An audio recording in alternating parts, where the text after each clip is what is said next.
Democracy depends on a free press. Please support our independent journalism at democracynow.org/give.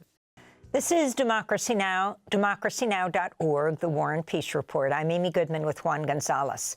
Sunday night, the Academy Awards were given out.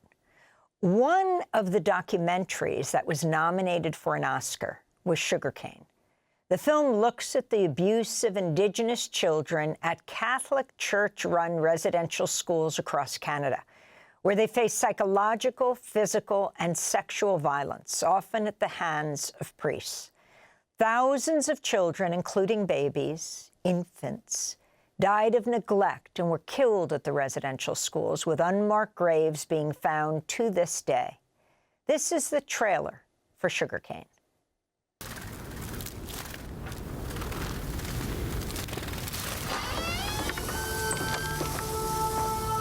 I felt dirty as an Indian all my life in residential school.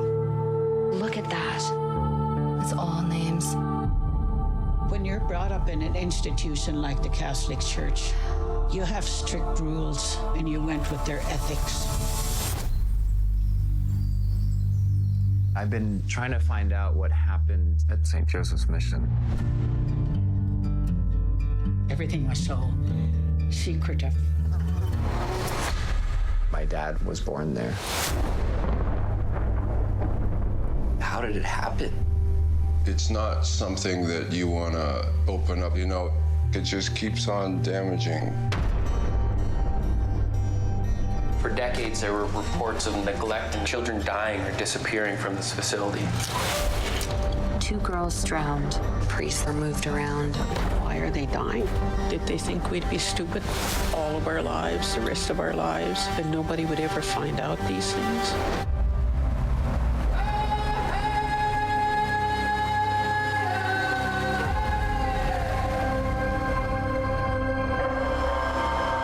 Being sorry for something is just the first step. You have to take action.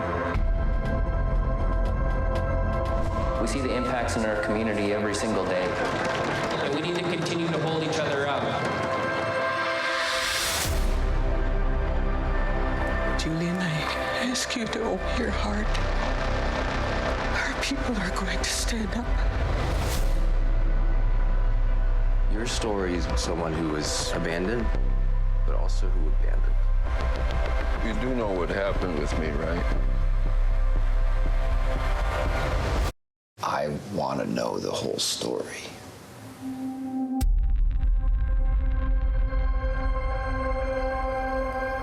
The trailer for Sugarcane, co-directed by Julian Brave NoiseCat and Emily Kassie, who both join us now from Los Angeles. Julian Brave NoiseCat made history as the first Indigenous filmmaker from North America to be nominated for an Academy Award in the Best Documentary Feature category. His father is the only known survivor of the practice of infanticide at the St. Joseph's Mission School in Williams Lake, British Columbia. Julian's new op-ed for the New York Times is headlined, "I told a Native story that earned an Oscar nomination. There are so many more to tell." And Emily Kassie is an award-winning filmmaker and investigative journalist. We welcome you both to Democracy Now!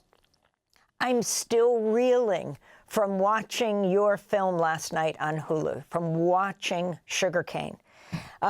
Julian, I want to begin with you as the son of a man who survived the practice of infanticide, if that makes sense to people. If you can talk about how you ended up joining Emily in this. At first, you weren't sure if you wanted to do this, but what it meant to focus on the St. Joseph Mission. Well, thank you so much for having me on again, Amy. It's always a pleasure to be on Democracy Now! You know, we're incredibly proud of our film, Sugarcane. It tells an untold and largely unknown story, especially here in the United States, about a system of attempted cultural genocide, 6 generations of Indigenous children forcibly separated from their families for over 150 years and sent to segregated boarding schools where they were often abused and sometimes far worse happened. Our film follows an investigation at one of those schools, St. Joseph's Mission, near Williams Lake, British Columbia, Canada. It happens to be the school that my family was sent to. But when I first actually discussed the possibility of working on a documentary on this subject with Emily, it was just generally about Indian residential schools. And this really crazy thing happened, which you can read a little bit more about in the New York Times, where I told her I'd have to think about being able to work on a film on that subject at all, because it was such a personal and heavy subject. She went off and found a First Nation that was going to begin its own investigation. When I circled back around to tell her that I was open to collaborating with her, she told me that the investigation that she'd secured access to follow was at St. Joseph's Mission, which, as you might imagine, was a really crazy Bashert Kismet moment, because, of course, that's the school that my family was sent to and where my father was born. And in telling this story, of course, we're telling a personal and familial story, but we're also trying to tell a story that's representative of the experience of an entire people here in North America. And Julian, did the members of your family ever talk about their experiences? Could you talk about what you learned growing up? Yeah, I did not grow up on the Cannon Lake Indian Reserve, which is the reservation that my family comes from, but I spent a lot of summers and holidays going back.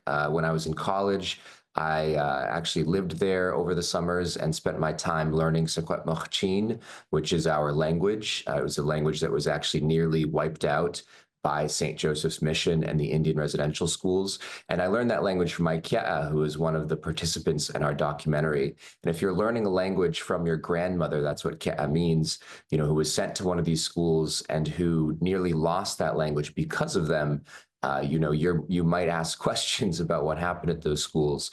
And from the little bit that I had heard from her, which was essentially a couple of stories, one about how she was not supposed to be sent at all and her family tried to hide her in a cabin in the woods, and another about how at the school, they would call the priests and nuns Kinkeknum, meaning the black bear, because not only they wore black, but because they were also predators. I really got the understanding that this was a very painful experience, one that she was not comfortable speaking about at all, and one wherein the silence, the colonial silence that exists in our broader society about this history, also had seeped into the lives of the people who had survived it, who were suppressing some often very painful memories, and that was a very significant part of our intergenerational trauma as Indigenous peoples. Julian, before we also bring Emily into this conversation, I said in the lead that your father was the only known survivor of the practice of infanticide. Can you describe how he was found as an infant? So my father was born at or near St. Joseph's Mission near Williams Lake, British Columbia. Our understanding is that he was likely born in the 4th floor of the dormitories there. My grandmother was a student at that school, but by the time my father was born, she was 20 years old. She'd actually just started as a nurse in the nearby settlement of Williams Lake. He was discarded into a garbage burner, a trash incinerator at the school after he was born, under circumstances that we still do not fully understand, though logic would tell you that it would be impossible for someone who just delivered a baby to get up and walk that baby to a garbage burner. So there's a question of who else might have been present. And about 20 minutes or so later, give or take, he was discovered by a man named Antonius Stoop, who was a Dutchman from the old country who worked at the school. He's sometimes described as a dairyman in sources, other times as the night watchman. And it very notably, given that my last name is NoiseCat, his cries for life were described by Tony Stoop as sounding like the noise of a cat. So it was a very, it's a very crazy, somewhat spiritual, but also it's a story about not just what the schools did to Native people, but then how that colonial oppression then shaped our relationships to ourselves and some of the ways that we internalized and perpetuated that abuse across generations and that abandonment across generations, which is also something that impacted my own life, as you see in Sugarcane. Yeah, I'd like to bring Emily Kassie into the conversation. Emily, you've covered human rights abuses globally, from Afghanistan to Niger. What drew you to investigate the legacy of Canada's residential schools? Yeah, so I have done this work and sought to understand why we exact violence on one another. That comes from my own family history and community growing up amongst Holocaust survivors and their descendants. And I heard about the unmarked graves in May of 2021, and I realized in that moment that I had looked for these answers all around the world, but I had never looked in my own backyard at what had happened and the genocide that was perpetrated in my own country. I was born and raised in Toronto. The last year of the residential schools was in 1997, which was my first year of kindergarten, and yet we were taught nothing about it. I knew virtually nothing until I had become a journalist and a filmmaker and had learned a little bit. So when that news broke, I felt this kind of gut pull to the story, and there were two things I did that day. One was reach out to Julian. Jules and I had worked our first reporting jobs together almost a decade ago. We had been randomly sat at the desks next to each other, and he had gone on to become a very prolific writer and journalist, looking at Indigenous life in North America. And when he told me he'd think about it, I went looking for a nation that was going to do a search, and I happened to find this article in the Williams Lake Tribune about Chief Willie Sellers. And I wrote him a cold email, and Chief Sellers called me back, and he said, the creator has always had great timing. Just yesterday, our council said we need someone to document our search. Of course, as Julian said, little did I know that I had ended up selecting the very school where Julian's family attended and where his father's life began, out of those 139 in Canada and 417 in the United States.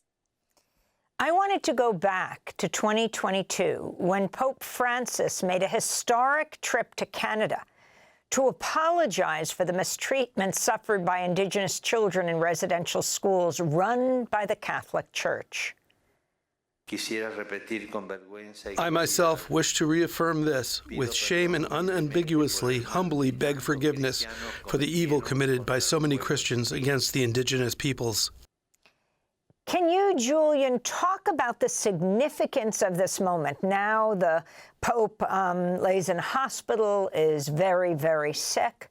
But what happened there? And also Prime Minister Trudeau, what this means and what kind of reparations are being made, if that's at all possible.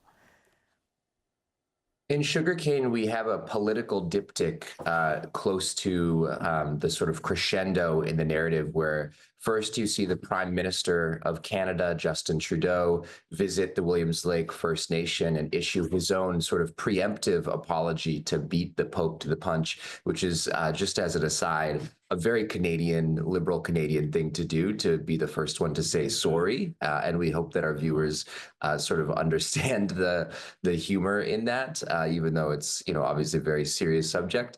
And then we follow a survivor of St. Joseph's Mission, the late Chief Rick Gilbert, to the Vatican, where he attends the papal apology to survivors of Indian residential schools in Canada. And, Emily actually had to sneak into the Vatican to record that, because the Catholic Church, even when it comes to apologies, kind of shockingly, is still incredibly controlling as to what narratives it allows to be told about itself and its actions. And, in that moment, the Pope actually chose to deliver that apology in Italian. So many of the attendees, themselves still faithful Catholics, despite everything that happened to them at these schools, actually were not able to really process and understand the apology that was being given to them in that moment, which I think, in the film and in broader society should beg the question of what would it actually mean to apologize, and what would that mean in a truly Catholic sense of atonement. Our film while it takes on the wrongs of the Catholic Church, also, I think is quite even-handed in portraying the way that our elders, in particular in my community, remain committed to the Catholic Church and actually often survived some of the abuses they suffered at the hands of representatives of that faith, with a rosary in their hand, by praying to, God and Jesus and the Great Spirit in the way that they learned at the schools, which I think is a very complicated part of this history that I think is also very human. I think we remain attached to things that sometimes also harm us. I'll just add as well that, this moment there was a real feeling of emptiness in the room. The apologies mean something to some people, and that matters. And of course, the film was part of Joe Biden's historic apology as well. But it's not nearly enough. The Catholic Church has refused to open their records to Indigenous communities so that their survivors can at least know the truth. That's the same with the U.S. and Canadian government. And of course, the Catholic Church, apologized for the actions of individuals. Not, the actual institution, which moved priests around as they knew they were abusing them. And, though Julian's father was the only known survivor of the incinerator, we know that there were a lot more babies at St. Joseph's Mission, potentially other schools, who were either adopted out into white families after being, many of them, born to priests, like the late Chief Rick Gilbert was, his father was the principal of the school. That's the individual that we followed to the Vatican. He was carrying that dark secret in his very own DNA. And other babies we know were also found in the school's incinerator, babies who were born at the school. So this is a pattern that was insidious, and those harms have never been acknowledged by the Catholic Church. And the Catholic Church has not acknowledged the film or what was uncovered for the first time in it. We just have 20 seconds, but Julian and Emily have just come from the Academy Awards ceremony.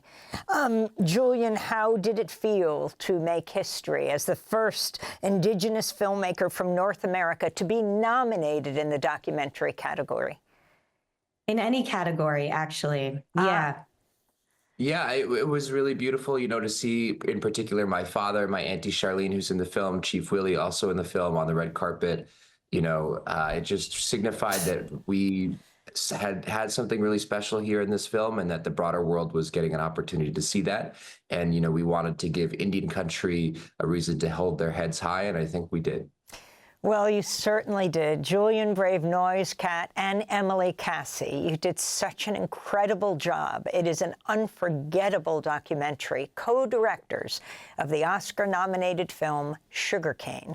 We'll link to Julian's piece in the New York Times headlined, "I told a Native story that earned an Oscar nomination. There are so many more to tell." Democracy Now! Is funded by viewers like you. Please give today at democracynow.org/give.